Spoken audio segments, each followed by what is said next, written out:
प्यारे साथियों, जय हिंद। क्या हालचाल है आप सभी लोग का। आशा करते हैं कि आप सभी लोग स्वस्थ होंगे, मस्त होंगे, साथ ही साथ जबरदस्त होंगे। प्यारे साथियों, आज की इस वीडियो में हम सभी लोग उत्तर प्रदेश डीएलएड के तृतीय सेमेस्टर का मैथ का प्रीवियस ईयर का पेपर हल करने वाले हैं। और इस पेपर के माध्यम से आपको एक तरीका मिलने वाला है कि आपकी परीक्षा में किस प्रकार से प्रश्न पूछे जाते हैं, और इसी के आधार पर आप अपनी अगली तैयारी स्टार्ट कर सकते हैं और शुरू कर सकते हैं, ताकि आप परीक्षा में फेल ना हो और अपने नंबर को अधिक से अधिक बढ़ाने का प्रयास करें। और जैसा कि आपको पता है कि आपके सेमेस्टर में जो पेपर होता है सेमेस्टर वाइज वो 25 नंबर का होता है, जिसमें 3 प्रकार से प्रश्न पूछे जाते हैं। एक तो वस्तुनिष्ठ प्रश्न कह सकते हैं, जिसे बहुविकल्पी प्रश्न कहते हैं। एक क्या होता है, बहुविकल्पी प्रश्न होता है। और बहुविकल्पी प्रश्नों की संख्या क्या आती है, 5 प्रश्न आपकी परीक्षा में पूछा जाता है। कितने प्रश्न, 5 प्रश्न। और पांचों प्रश्न एक एक नंबर के और 5 अंक के होते हैं। और ध्यान दीजिएगा, और दूसरा अति लघु उत्तरीय प्रश्न पूछा जाता है। अति लघु उत्तरीय प्रश्न पूछा जाता है, और यह अति लघु उत्तरीय प्रश्नों की संख्या होती है 6 प्रश्न होता है। अब ध्यान देना, 6 प्रश्न सभी 6 अंक के होते हैं। 6 अंक के टोटल एक एक अंक के होते हैं, तो मिलाकर कितने अंक के, 6 अंक के। और जो आपके लघु उत्तरीय प्रश्न होते हैं, लघु उत्तरीय प्रश्न जो पूछे जाते हैं, उनकी संख्या होती है 7। उनकी संख्या होती है 7 प्रश्न पूछा जाता है। और सातों प्रश्न जो है 2-2 अंक के होते हैं, तो 7 दूनी 14 अंक के। इस प्रकार से आप देखेंगे 14, 6, 20, 5, 25 अंक का आपका पेपर होता है। और एक बात ध्यान रहे, आपको 13 नंबर कम से कम पाना होता है। ध्यान रहे, 13 नंबर कंपलसरी है एकदम। 13 नंबर यदि आप नहीं पाए तब आप परीक्षा में फेल हुए। यदि आप 2-3 बार परीक्षा में 3 बार से ज्यादा फेल हो जा रहे एक ही सेमेस्टर में, तो आपका सेमेस्टर बैक हो जाता है। तो इसलिए अब आपको डरने की जरूरत नहीं है और आपको चिंता करने की जरूरत नहीं है। इन सभी वीडियो को आपको देख डालना है। और अभी तक अपने इस YouTube चैनल को यदि आपने सब्सक्राइब नहीं किया है तो सब्सक्राइब कर ले। आपको मैथ की दृष्टि से बहुत फायदा होने वाला है, और बेसिक से बेसिक और ट्रिक से ट्रिक सब चीजों को आपको इस वीडियो के माध्यम से और इस चैनल के माध्यम से बताया जा रहा है। और डीएलएड का सेमेस्टर का चिंता तो बिल्कुल छोड़ दो। जितने भी आपको प्रश्न हल करवाए गए, उन प्रश्नों के आधार पर आपको सभी प्रश्न को तैयार करना है और अपनी परीक्षा के लिए मजबूती के साथ तैयार हो जाना है, ताकि आप फेल भी ना हो और अच्छा से अच्छा नंबर पाएं और मेरिट भी अपना बना लें। चलिए, आज के इस वीडियो के माध्यम से हम सभी लोग पहले 2019 का प्रश्न पत्र हल करने वाले हैं। और इस 2019 में पेपर जो है, उन सभी पेपर को हम लाइन बाय लाइन हल कर लेंगे। और ध्यान रहे, आपको कॉपी में कैसे लिखना है इसको भी मैं बताता रहूंगा। बाकी हल करवाने का काम तेजी से करवा देता हूं। चलिए आइए समझते हैं हम सभी लोग। यहां से देखिए दिया क्या गया है। पहला प्रश्न आपको दिया गया है a की घात 7 गुणे में a की घात -9। और मैंने पिछले वीडियो में आपको घातांक के नियम बताए थे। यदि आधार समान हो, गुणा में घातें जुड़ती हैं, यानी यहां पर आप देखेंगे a की घात 7 और माइनस के साथ जुड़ेगा तो हो जाएगा a की घात -2। और ये किस ऑप्शन में है, तो ऑप्शन सा में है। और उत्तर के रूप में आपको लिखना है। जैसे आपको लिखना है तो आप लिखेंगे कैसे, ध्यान दीजिए। पहले आपको लिखना है बहुविकल्पीय प्रश्न। क्या लिखना भैया, बहुविकल्पीय प्रश्न। बहुविकल्पीय प्रश्न आपको हेडिंग बना लेना है, मोटे स्केच ब्लैक पेन से आपको लिख लेना है। और उसके बाद लिखना है प्रश्नोत्तर संख्या। क्या लिखना है, प्रश्नोत्तर संख्या। प्रश्नोत्तर संख्या 1 डाल देना है। अब प्रश्न संख्या 1 डाल देना है और इसमें उत्तर के रूप में आपको लिखना है उत्तर नंबर क्या है, सा। और सा में क्या है, सा में a की घात -2। यह सवाल का आपका क्या होने वाला है, उत्तर होने वाला है। क्या ये बातें समझ में आ जाएंगी? अब ये आपका उत्तर हो गया। अब आप अपने ऑप्शन से मिला लें, कौन सा, ऑप्शन नंबर सा सवाल का उत्तर। इस प्रकार से आपको उत्तर देने हैं। अब ध्यान देना, अभी यहाँ उत्तर आपको दूसरा देना है, तो प्रश्न उत्तर संख्या क्या लगाना है भैया, प्रश्नोत्तर संख्या आपको 2 लिखना है और उसका उत्तर देना है। अब प्रश्नोत्तर संख्या 2 क्या है, इसे देखो, कह रहा है a की घात 3 माइनस b की घात 3 और बटे में a की घात 2 plus ab plus b square का मान ज्ञात कीजिए। एकदम आसान है, चाहे तो मैं यहीं आपको हल करके दिखा देता हूं, वरना चलते हैं अगली स्लाइड पर। अगली स्लाइड पर आप देखेंगे आपको दिया गया है a की 3 घात और दिया गया है माइनस b की 3 घात और बटे में a की 2 घात प्लस में ab और प्लस में b स्क्वायर, यही आपको दिया गया है। और इसके बाद आपको क्या करने के लिए कह रहा है, का मान ज्ञात कीजिए। a cube minus b cube, आप देख पा रहे हैं a cube minus b cube और बटे में a square plus ab plus b square. आपको सूत्र बताया गया होगा तो ध्यान दीजिए, इसका सूत्र होता है 2 ब्रैकेट बनाना होता है आपको और बटे में जो है वही रहने दिया जाए, a स्क्वायर प्लस में ab और प्लस में b स्क्वायर। इसके लिए 2 ब्रैकेट बनता है तो जो लिखा होता है वही एक ब्रैकेट में रख दिया जाता है और बिना घात के आधार पर। और दूसरे ब्रैकेट में a का स्क्वायर प्लस में, यहां माइनस है तो वहां प्लस होता है ab और फिर क्या होगा प्लस b स्क्वायर।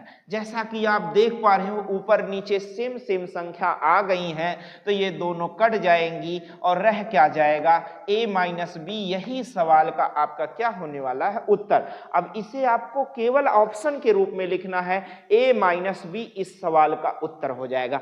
ऐसे प्रश्न आपके एक दिवसीय परीक्षाओं में भी पूछे जाते हैं तो ध्यान रहे, बस इसका अगर यहाँ माइनस है तो माइनस का उत्तर आएगा नीचे प्लस को देखकर, और यहाँ प्लस है तो प्लस का उत्तर आएगा। देखो माइनस था, माइनस का उत्तर आया कि नहीं आया। इसका ट्रिक भी यही होता है कि इसे हम कम समय में कैसे लगाएं। यानी इस प्रश्न का उत्तर क्या होने वाला है, ऑप्शन नंबर बा होने वाला है। और ध्यान रहे सवाल का उत्तर बा। और आपको उत्तर के रूप में भी क्या लिखना है, उत्तर के रूप में लिखना है, अतः उत्तर बराबर क्या हो जाएगा, बा हो जाएगा। और बा मतलब क्या है, a माइनस बी है, सवाल का उत्तर हो जाएगा। क्या बातें समझ गए ना। अगला देखो आपको वहां पीछे जाकर क्या लिखना है, पीछे लिखना प्रश्नोत्तर संख्या 3 और कह रहा 7/20 का भिन्न प्रतिशत बता दो। इसको लगाना थोड़ी ना है आपको अपनी कॉपी में, इसका उत्तर बताना है, ऑप्शन नंबर सा बा या जो भी बताना है। अब देखो 7/20 को जब भी हमें किसी संख्या को प्रतिशत में बदलना होता है तो उसे 100 से गुणा करते हैं। उसे किससे गुणा करते हैं, 100 से गुणा करते हैं। 20 पंचे 100, 7 पचे 35, यानी 7/20 बराबर किसके है, 35% के, यानी ऑप्शन नंबर दा। और आपको अपनी कॉपी में लिखना है कि प्रश्नोत्तर संख्या 3 का उत्तर दा 30% होगा। ठीक है ना, बातें समझ गए। या बहुत अच्छा और लिखना चाहते हैं तो 7/20 भिन्न का प्रतिशत रूप 35% होने वाला है। बातें समझ गए ना। चलिए अगले प्रश्न की ओर चलते हैं। अगला प्रश्न भी आप देखेंगे कितना आसान होता है, 5 नंबर फ्री में मिल जाता है वस्तुनिष्ठ प्रश्नों में या बहुविकल्पी प्रश्नों में। अगला क्वेश्चन आपका है क्वेश्चन नंबर 4, कह रहा है यदि समुच्चय a बराबर इतना और समुच्चय b बराबर इतना हो तो a इंटरसेक्शन b का मान बता दो। a इंटरसेक्शन b जो दोनों में हो वही बताना है। यानी देखो 4 दोनों में है, नहीं है, 6 दोनों में है, हाँ, बस सवाल का उत्तर है, यानी 6 हमारा सवाल का क्या होने वाला है, उत्तर है। यानी इस सवाल का उत्तर चौथे प्रश्न का उत्तर होगा बा। और आपको अपनी कॉपी में लिखना है कि प्रश्न उत्तर संख्या 4 का उत्तर नंबर बा है। यानी a इंटरसेक्शन b बराबर क्या होगा, 6 होगा। समझ में आ जाएगा ना। चलिए 1 वर्ग मीटर बराबर किसके है, तो मैंने पिछले वीडियो में आपको बताया है, इसे समझकर भी आप समझ सकते हैं। 1 वर्ग मीटर कैसे लिखा जाता है, 1 गुणे 1 मीटर, 1 गुणे 1 मीटर। अब ध्यान देना यहाँ 1 गुणे 1 वर्ग लगा है, ठीक है ना। 1 वर्ग मीटर बराबर क्या है, 1 गुणे 1। इसे सेंटीमीटर में बदलने के लिए क्या करना होता है, 100 से गुणा। इसे सेंटीमीटर बदलने के लिए किससे गुणा, 100 से, इसे भी 100 से गुणा। अब देखो 100 गुणे 100 ये हो गया मीटर नहीं सेंटीमीटर हो गया, समझ गए ना। तो 100 गुणे 100 मतलब 10,000 सेंटीमीटर स्क्वायर वर्ग के रूप में, यानी ऑप्शन नंबर इसका भी क्या होने वाला है, 7। 1 वर्ग मीटर बराबर 10,000 वर्ग सेंटीमीटर होता है। इसे आपको याद रखना है और आपकी परीक्षा में आए तो लिखना है कि प्रश्नोत्तर संख्या 5 का उत्तर नंबर सा होगा और 1 वर्ग मीटर बराबर 10,000 वर्ग सेंटीमीटर होता है। समझ में आ जाएगा ना। चलिए अगले प्रश्न की ओर चलते हैं। अब देखो आपको मिलने वाला है अति लघुत्तरीय प्रश्न। मैंने कहा था ना अति लघुत्तरीय प्रश्न मिलने वाले हैं। अब ध्यान देना, अब आपको लिखना क्या होता है, फिर से आपको लिखना होता, क्या लिखना होता, अति लघुत्तरीय प्रश्न। क्या लिखना होता है, अति लघु उत्तरीय, अति लघुत्तरीय प्रश्न। ठीक है ना, बातें समझ में आ गया।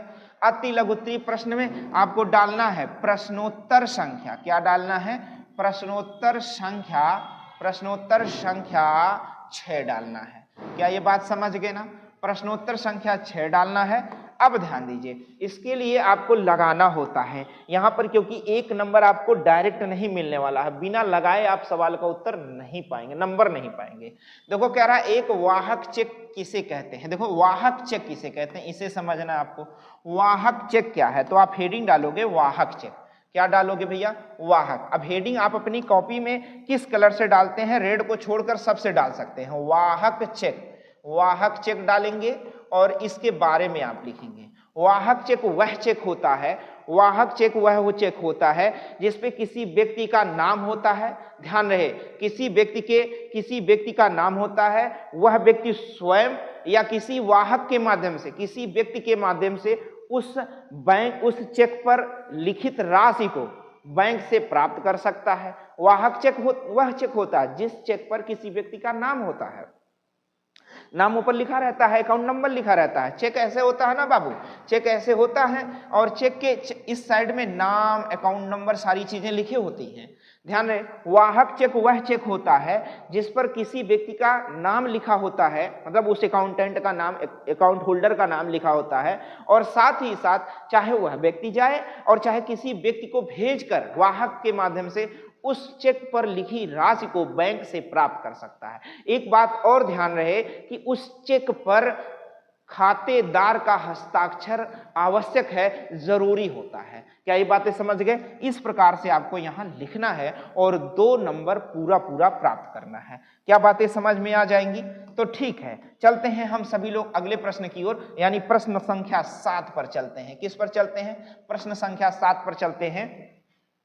कह रहा एक समकोण, क्या कहता है, एक समकोण त्रिभुज के समकोण बनाने वाली, एक समकोण त्रिभुज के समकोण बनाने वाली भुजाएं 4 सेंटीमीटर तथा 6 सेंटीमीटर है का क्षेत्रफल ज्ञात कीजिए। अब देखो सवाल आपके सामने क्या दिया है, एक समकोण त्रिभुज बनाने वाले त्रिभुज की भुजाएं, एक समकोण त्रिभुज बनाने वाली त्रिभुज की भुजाएं क्या है, 4 सेंटीमीटर और 6 सेंटीमीटर दिया गया है। और समकोण त्रिभुज कुछ ऐसा होता है, और समकोण कहां बनता है, यहां पर, जिसकी भुजाएं 4 और 6। आप कोई भी भुजा ले सकते हैं 4 6, ऐसा नहीं कि यही वाला, 4 और 6 ले सकते हैं। कह रहा इसका क्षेत्रफल, तो देखो त्रिभुज का क्षेत्रफल बराबर होता क्या है, या समकोण त्रिभुज का क्षेत्रफल आप कह सकते हैं, क्या लिख सकते हैं, समकोण त्रिभुज का क्षेत्रफल लिख सकते हैं। क्या लिख सकते हैं भैया, समकोण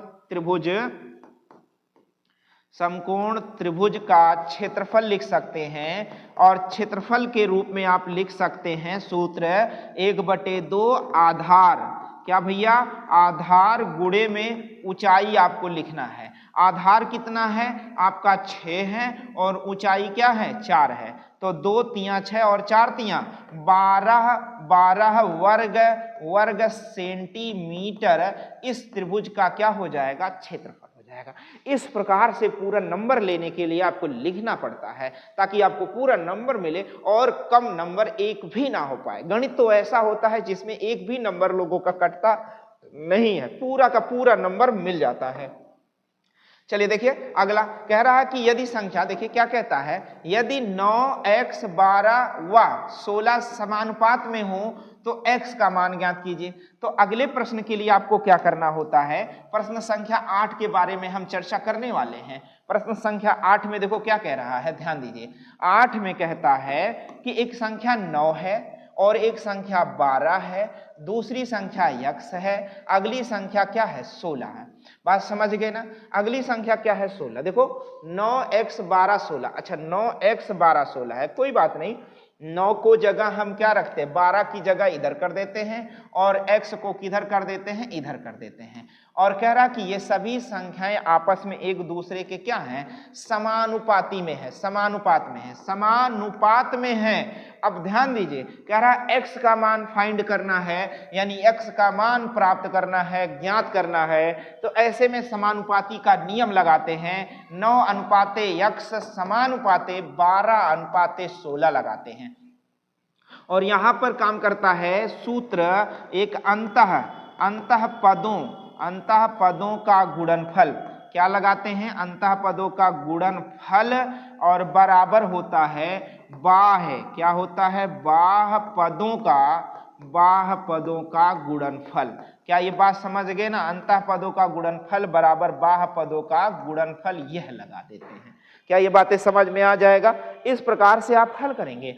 अब अंतः पद क्या है, x गुणे में 12 है और बाह्य पद क्या है, 9 गुणे में 16 है। देखो बाह्य पद आपके क्या है, 9 गुणे 16, अंतः पद क्या है कि x गुणे 12। अब 12 गुणे में x कर लिया और 16 गुणे 9, अब देखेंगे 12 बटे में आ जाएगा।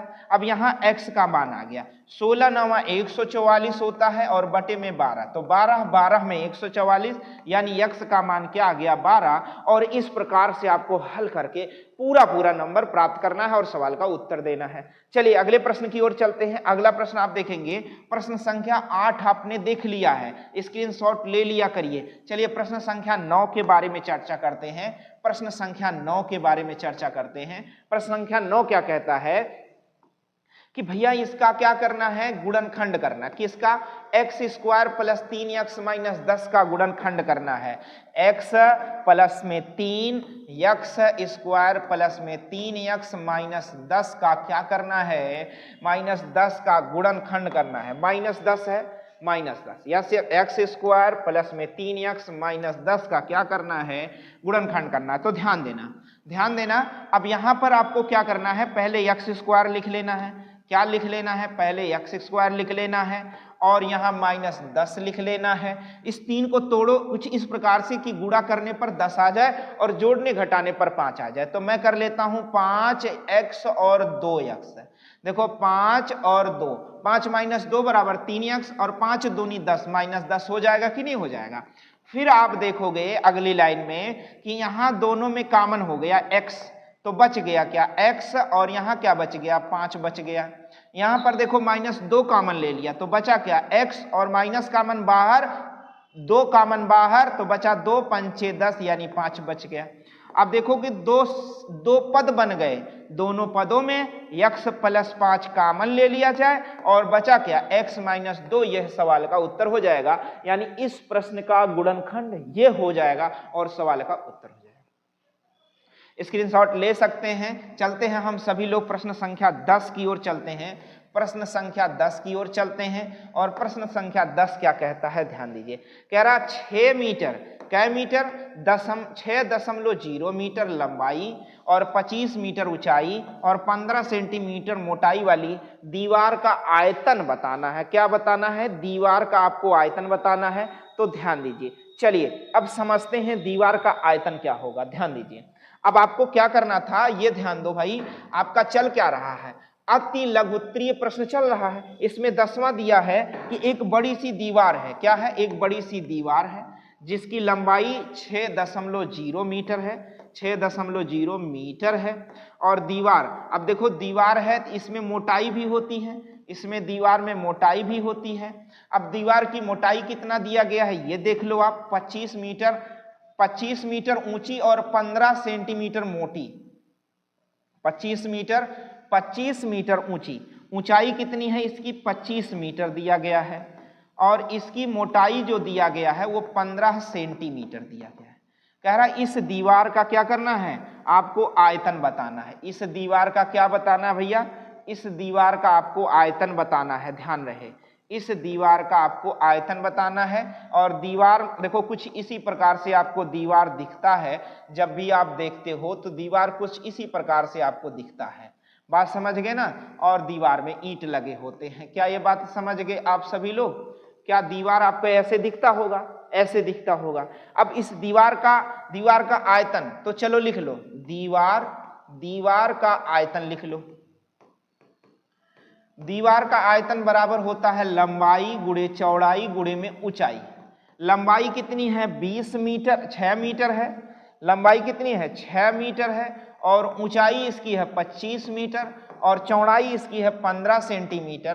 तो एक काम कर लेना, देखो 6 मीटर, 25 मीटर और 15 सेंटीमीटर मोटाई दीवार का आयतन, तो बस इन्हीं का आपस में गुणा कर लेना। ध्यान दे रहे, ये 15 सेंटीमीटर, इसे 100 से भाग देकर इसे भी मीटर में बदल लेंगे। तो देखो 25 चौका 100, ठीक है ना, 2 दूनी 4, 2 तिया 6, 15 तिया 45 बटे में 2, और 45 बटे 2 मतलब 22.5 वर्ग मीटर, 22.5 वर्ग मीटर इस दीवार का क्या आने वाला है, आयतन आने वाला है। क्या बातें समझ में आ जाएगा? इस दीवार का आयतन आने वाला है। चलिए स्क्रीनशॉट ले लेते हैं, फिर अगले सवाल की ओर हम लोग बढ़ते हैं। स्क्रीनशॉट जरूर ले लिया करिए आप लोग, अगर ना समझ में आए तो वीडियो को रिवर्स करके पुनः देख लिया करिए।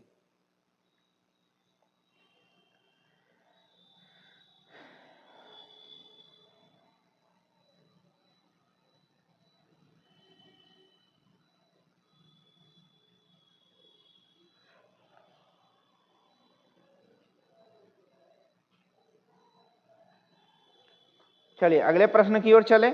अगला प्रश्न आपका कहता है, ध्यान दीजिएगा, अगला प्रश्न, इसे क्वेश्चन संख्या 10 आपका हो गया है। क्वेश्चन संख्या 10 आपका सवाल का उत्तर हो गया है। चलिए 10 के बाद 11 की ओर चलते हैं। क्वेश्चन संख्या 11, प्रश्न संख्या 11, और प्रश्न संख्या 11 में क्या कहता है, ध्यान दीजिए। कह रहा कि 9 सही, क्या है बाबू, कह रहा 9 सही 4/5 में किस संख्या से गुणा करें कि गुणनफल 42 हो जाए।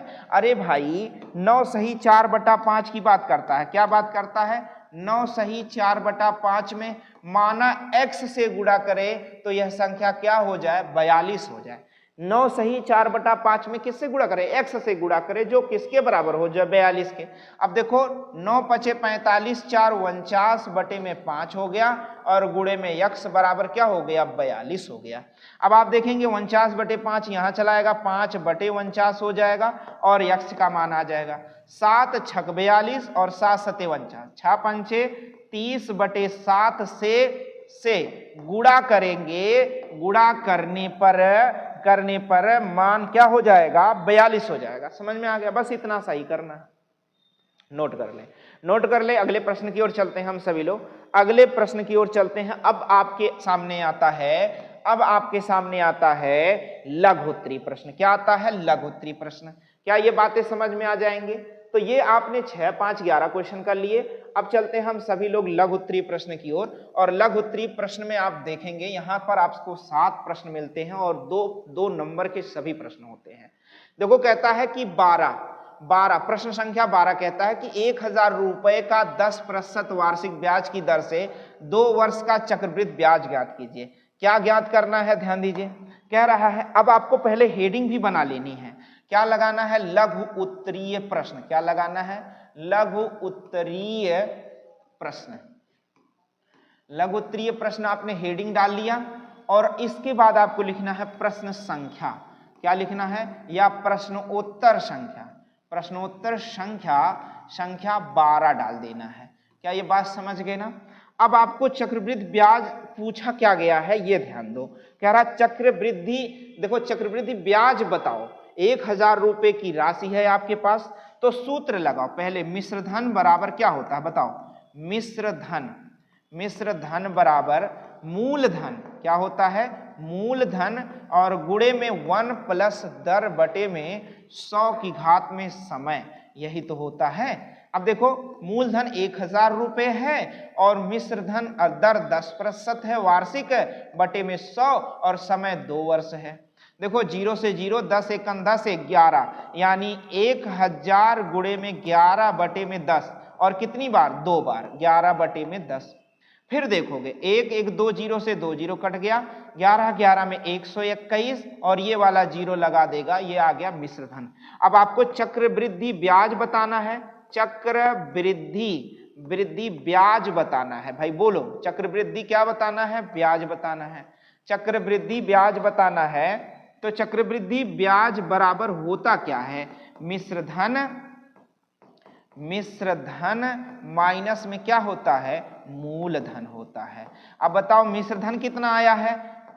1210 रुपया आया है और मूलधन कितना था? 1000 रुपया था, इसलिए चक्रवृद्धि ब्याज का आ जाएगा 210 रुपया और यह सवाल का आपका क्या हो जाएगा? उत्तर हो जाएगा।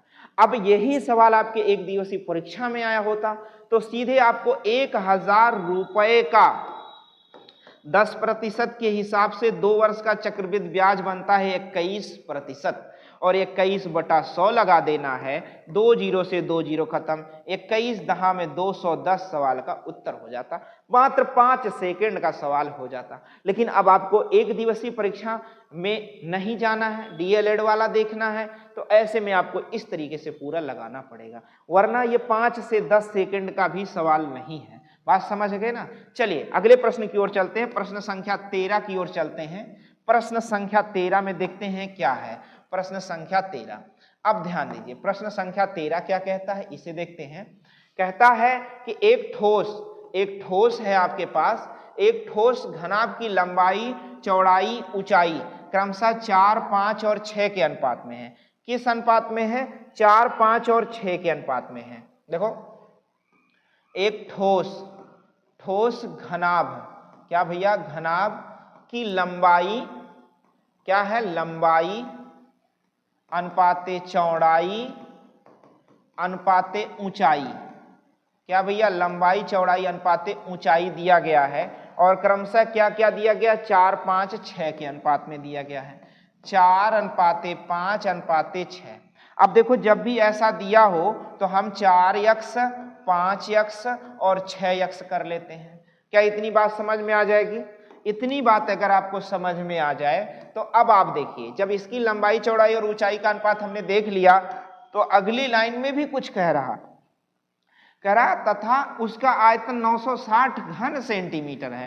तो घनाभ की मापें, यानी लंबाई चौड़ाई और ऊंचाई का मान ज्ञात करो। घनाभ की जो माप है उसकी लंबाई चौड़ाई, घनाभ की माप की लंबाई चौड़ाई और ऊंचाई का मान ज्ञात करना है।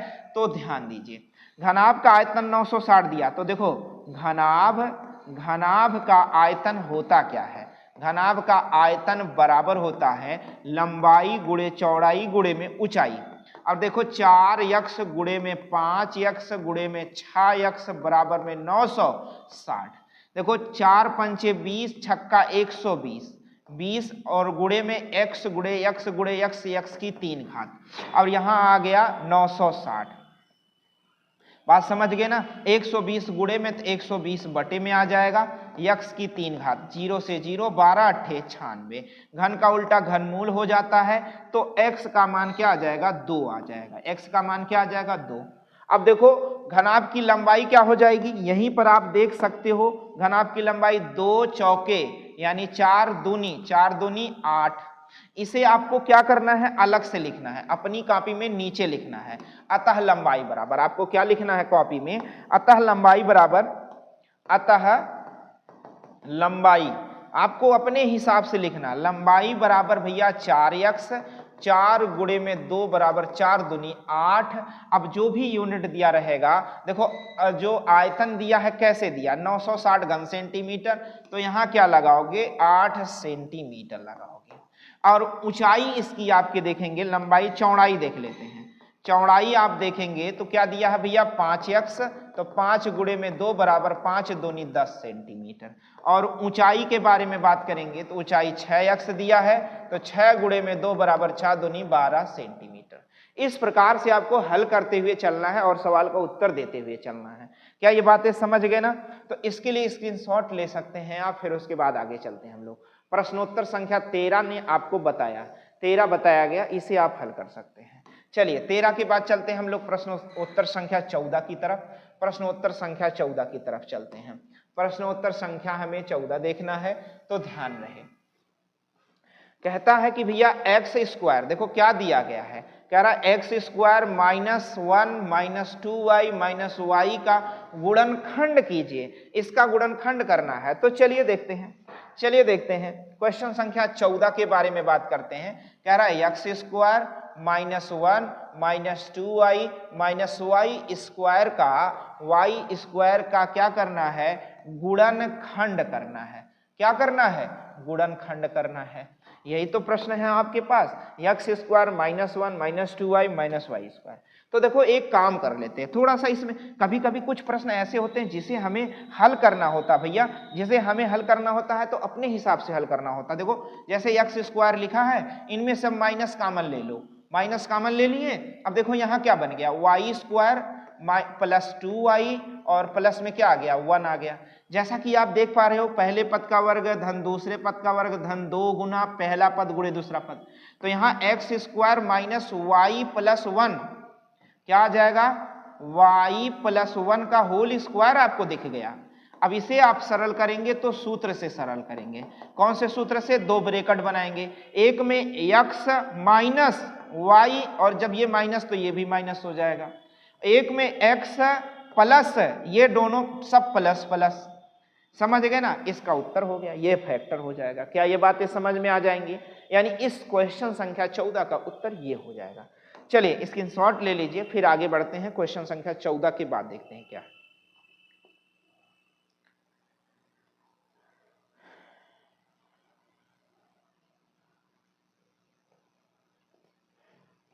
चलिए अगले प्रश्न की ओर चलते हैं। क्वेश्चन संख्या 14 के बाद चलते हैं क्वेश्चन संख्या 15, यानी प्रश्नोत्तर संख्या 15 की तरफ चलते हैं। और प्रश्नोत्तर संख्या 15 में पहले देखा जाता है क्या दिया है। एक वृत्त में एक 10 सेंटीमीटर लंबाई की जीवा खींची गई है और जिसकी केंद्र से दूरी 12 सेंटीमीटर है। वृत्त की त्रिज्या ज्ञात करो। अब देखो सवाल क्या कहा है ये समझ लो। सवाल में कहा भैया एक वृत्त है, एक बड़ा सा क्या है, वृत्त है, ठीक है ना। और वृत्त है जो केंद्र, उसमें जीवा है, जीवा कितने सेंटीमीटर लंबी है, तो 10 सेंटीमीटर लंबी है। और कह रहा केंद्र से 12 सेंटीमीटर की दूरी पर स्थित है। कह रहा इस वृत्त की त्रिज्या ज्ञात करो, मतलब इसका मान ज्ञात करो। अब बताओ, मैंने आपको बताया है कि जब भी किसी वृत्त में केंद्र से किसी भी जीवा पर लंब डाल दिया जाए तो जीवा को 2 बराबर भागों में बांट देगा, यानी इसका मान 5 हो जाएगा और इसका मान क्या हो जाएगा, 5 सेंटीमीटर हो जाएगा। आप यहां देखोगे ये समकोण है, लंबवत है, तो ये 90 डिग्री है, तो ये त्रिभुज का काम कर रहा है। और कौन सा त्रिभुज का कार्य कर रहा है, समकोण त्रिभुज। और समकोण त्रिभुज में एक नियम काम करता है, और नियम काम कौन सा करता है, कर्ण का स्क्वायर बराबर आधार का स्क्वायर धन लंब का स्क्वायर। यह है सूत्र आपका काम करता है।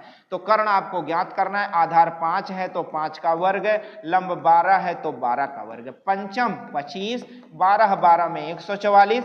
अब 144 25 बराबर 169। और यहाँ आप देखेंगे कर्ण है, कर्ण का वर्ग है, वर्ग का उल्टा वर्गमूल हो जाएगा और यहाँ कर्ण आ जाएगा। कर्ण बराबर 169 का वर्गमूल 13 होता है और जो बराबर किसके हो जाएगा, त्रिज्या के बराबर हो जाएगा। क्या ये बातें समझ में आ जाएंगी। इसी प्रकार से आपको नोट करना है और हल करना। चलिए अगले प्रश्न की ओर चलते हैं, क्वेश्चन संख्या 16 की ओर चलते हैं भैया। क्वेश्चन संख्या 16 की ओर चलते हैं और प्रश्न संख्या 16 में देखते हैं क्या है, इसके बारे में समझते हैं। प्रश्नोत्तर संख्या 16 कहता है, ध्यान दीजिए, कहता है कि 1 से 20 तक की सभी सम संख्याओं का समांतर माध्य ज्ञात करना है। तो जैसा कि आपको बताया गया है कि समांतर माध्य बराबर क्या होता है, कि समांतर माध्य बराबर होता है पदों का योग बटे पदों की संख्या। क्या ये बातें समझ जाएंगे। तो समांतर माध्य बराबर पदों का योग बटे पदों की संख्या होता है। अब देखेंगे 1 से 20 तक की सभी सम संख्याएं कौन कौन सी हैं, 2 4 6 8 10 12 14 16 18 और 20, इनका योग और बटे में क्या लगाने वाले हैं, 10, क्योंकि 10 संख्याएं हैं। 2 से 20 तक कुल कितनी संख्याएं, 10 संख्याएं। अब इनका योग आपको करना है, तो चलो देखते हैं। देखो 20, 10, 30, 10, 40, 10, 50, 10, 60, 10, 70, 70, 10, 80, 10, 90, 90, 90, 10, 100 और 8 और 2 10, यानी 110। यानी सभी संख्याओं का योग 110 आया और बटे में क्या लगा देंगे 10, जिससे समांतर माध्य कितना आ गया 11 आ गया। यह सवाल का उत्तर हो जाएगा। या फिर एक तरीका और आपको बता दें, जब भी क्रमागत संख्याएं हो तो ऐसे में समांतर माध्य ज्ञात करने का तरीका है कि पहली संख्या प्लस अंतिम संख्या, अंतिम संख्या पहली संख्या बटे में अंतिम प्लस में अंतिम संख्या बटे में 2। पहली संख्या आपकी 2 है, अंतिम संख्या 20 है, बटे में 2, 20 2 22, 22 बटे में 2, अतः सवाल का उत्तर क्या हो जाएगा, अतः सवाल का उत्तर क्या हो जाएगा 11। या तो इस प्रकार से लगा सकते हैं, लेकिन आपको यहां लिखित तौर पर देना है तो आप इसी प्रकार से सवाल का हल करके उत्तर देंगे। चलिए अगले प्रश्न की ओर चलते हैं। अगला प्रश्न कहता है क्वेश्चन संख्या 17। क्वेश्चन संख्या 17 के बारे में आप देखेंगे। प्रश्न संख्या 17 देखते हैं क्या कहता है, तो ध्यान दीजिए। प्रश्न संख्या 17 कहता है कि निम्नलिखित घातांकीय रूप को लघुगणक के रूप में प्रदर्शित कीजिए। देखो सभी ये घातांकीय रूप को लघुगणक के रूप में प्रदर्शित करना है, तो इसके बारे में आपको समझाया गया है। यहीं पर आप पीछे उत्तर डालो और लिखो, ऐसे लिख लो लॉग। जब भी ऐसा लिखना हो तो इसको लिखना है लॉग 13 169 बराबर में क्या लिखना है 2। ये पहले का उत्तर हो जाएगा। क्या हो जाएगा लॉग 13 169 की घात क्या हो जाएगा 169 बराबर में क्या हो जाएगा 2। अगले में अगर आपको लिखना है तो आपको लिखना है लॉग 10 और 10 की घात -3 बराबर -3। यह सवाल का उत्तर हो जाएगा। क्या ये बातें समझ में आ जाएंगी? चलिए अगला प्रश्न देखते हैं। अगला प्रश्न आपका क्या कहता है, ध्यान दीजिएगा। अगला क्वेश्चन संख्या 18 है आपका, ध्यान दीजिए। क्वेश्चन संख्या 18 कहता है कि एक समबाहु समद्विबाहु, कौन सा त्रिभुज, समद्विबाहु त्रिभुज है के समान कोण तीसरे कोण से 4 गुना है, तो त्रिभुज के तीनों कोणों का माप बताना है। तो ध्यान दीजिए अगला सवाल आपका कहता क्या है, क्वेश्चन संख्या जो है 18, क्वेश्चन संख्या 18 आपको देखिए क्या कहता है। क्वेश्चन एक समद्विबाहु त्रिभुज है। एक कैसा त्रिभुज है, एक समद्विबाहु त्रिभुज है जिसकी समान 2 भुजाएं हैं। एक ऐसा समद्विबाहु त्रिभुज है जिसकी 2 भुजाएं क्या है, समान है। अगर 2 भुजाएं समान है तो 2 कोण, यानी 2 कोण भी आपस में बराबर होंगे। क्या कोण आपको समझ में आया, 2 कोण भी आपस में एक दूसरे के बराबर होंगे। यह कोण और यह कोण बराबर होंगे। और कहता क्या है, इसे समझो। कहता है कि समान कोण तीसरे कोण से 4 गुना है। ये जो समद्विबाहु त्रिभुज है इसके जो दोनों समान कोण हैं, एक तीसरे कोण यानी जो ये कोण है इस कोण के 4 गुना है, यानी 4 यक्ष 4 यक्ष। एक समद्विबाहु त्रिभुज है जिसकी ऐसा त्रिभुज जिसकी 2 भुजाएं समान होती हैं वो समद्विबाहु त्रिभुज कहलाता है। और समद्विबाहु त्रिभुज की 2 भुजाएं समान होती हैं तो 2 कोण भी समान होते हैं। सवाल में कह रहा है कि इस समद्विबाहु त्रिभुज के जो समान कोण है वो एक तीसरे कोण के 4 गुना के बराबर है। कह रहा है इस त्रिभुज में तीनों कोणों का मान ज्ञात कीजिए। तो देखिए भैया त्रिभुज के तीनों, चूंकि आपको पता है कि त्रिभुज किसके, त्रिभुज के तीनों अंतः कोणों, भैया तीनों कोणों का योगफल क्या होता है, त्रिभुज के तीनों कोणों का योग 180 अंश होता है। अब देखो यहां पर यक्ष प्लस में 4 यक्ष प्लस में 4 यक्ष और बराबर क्या हो गया 180। 4 1 5, 4 4 8 1 9 यक्ष, कितना आ गया भैया 9x बराबर में 180, 9 दूनी 18, यानी x का मान क्या आ गया 20 अंश आ गया। x का मान कितना आ गया 20 अंश आ गया। अब देखो अगर हम पहले कोण के बारे में बात करें तो 20 अंश आ गया, यहाँ 20 चौक 80 अंश आ गया, यहाँ 20 चौक 80 अंश। अतः त्रिभुज के, कौन से त्रिभुज के, समद्विबाहु त्रिभुज के, समद्विबाहु त्रिभुज के सभी कोण क्रमशः, क्या कहेंगे भैया, क्रमशः सभी कोण क्रमशः 20 अंश 40 अंश, अरे 80 अंश, सॉरी भाई 20 अंश 80 अंश और 80 अंश हैं। क्या ये बातें समझ गए ना? यह इस प्रकार से इस प्रश्न का उत्तर देंगे। प्यारे साथियों, इस सभी वीडियो के माध्यम से मैंने उत्तर प्रदेश DLED के, क्या भैया, उत्तर प्रदेश डीएलएड के तृतीय सेमेस्टर का वर्ष 2019 का प्रीवियस ईयर का पेपर हल करवाया है।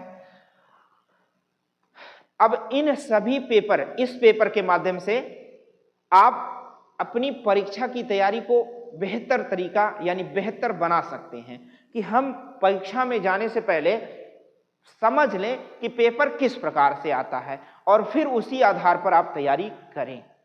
उसके बाद अपनी परीक्षा में अधिक से अधिक नंबर पाने का प्रयास करें। और ध्यान रहे, यह जो प्रश्न है ये गणित है, इसमें यानी मैथ में फुल नंबर मिलता है, एक भी नंबर काटा नहीं जा सकता है यदि आपने सही किया है तो।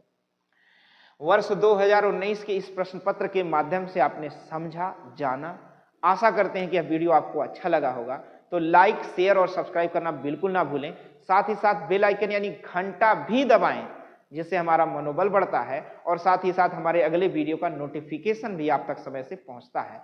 मिलते हैं आपसे अगले वीडियो में, तब तक के लिए जय हिंद।